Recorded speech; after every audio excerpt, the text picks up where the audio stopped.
What is up, Kaiju Seekers? Welcome to another edition of the Kaijunaut Collector Log. Here today we have the solo Bullmark Gomess figure. This is a figure that came out in 2004 as part of the mentioned solo Bullmark line, where they released their standard molds in these small little figures here. They came in things like blind boxes, blind bags, things like that. Gashapon, I think, as well. And if you all saw the other vlog we had the other day, the Kaijunaut Expedition, we picked this guy up here at Monster Patrol Toys. Really cool shop if you want to go look for any cool, somewhat retro, vintage stuff style there too, as well as some newer Sofubi items there. They got good stuff there. Last time we picked up this guy. And Gomez is one of like my favorite Ultra monsters. Very cool. Of course, it uses the Godzilla body to create a new monster since Subaraya got permission from Toho to remodel the suits, things like that. It happened a few times in the different Ultra series. And Gomez appeared in the first episode of Ultra Q, Good Defeat Gomez, where he fought Litra. And there you go. Gomez here comes with some pretty standard articulation you expect from some of these Sofubi figures. So you got some turning at the head, 360 there, all the way at the arms, and the legs as well. And that's what you come to expect from most Sofubi figures, nothing too fancy. And that's, that's the way I like them, I'm never much of an articulation guy. I prefer when it's minimal so they have like the best look and sculpt. I've talked to it before about like what I think makes for perfect kaiju figures. These guys go a long way in doing that, having that nice little style to it. Other than that, we have the sculpt itself, which is pretty stylized from what you see in Gomez on screen, but it is very nice. I think the style looks really cool for it. It has that nice retro vintage vibe that I do love. And for what it is very nicely detailed with all the scale work there. Very cool on it. The claws are nice and defined.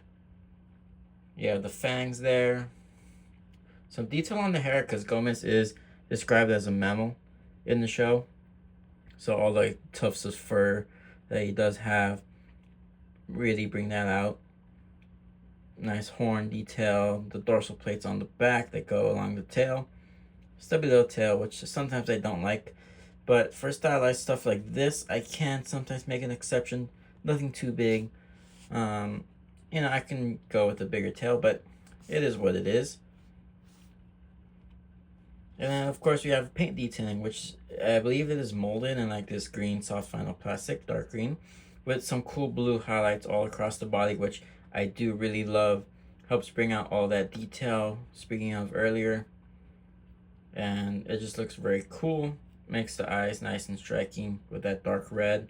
And the silver fangs especially, as well as the horn on top, really do pop out for it there. So very cool overall for the sculpt, style, and painting of the figure. And here we have Gomez next to the rest of my solo Bullmark collection. As you can see, it fits nicely in there with the rest of them. Very happy to have these guys here together. Gomez and Pagos are probably some of my favorites of the ones that I got. But Gomez is a standout just because he has that striking color. He's brighter than the standard Omega on here, which is really cool. So he fits nicely there in my collection. And then here we have Gomez next to the standard Spark Doll figure that you can get of him.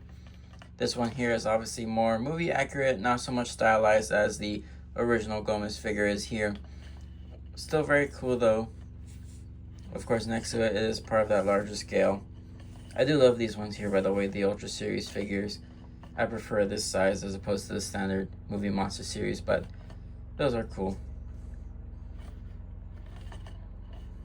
I do love the more retro stylistic color on this one though, so it is fun to have. But there you have them both next to each other. Let me know what you guys think down below.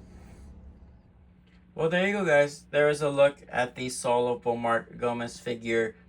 Very happy to have him in my collection.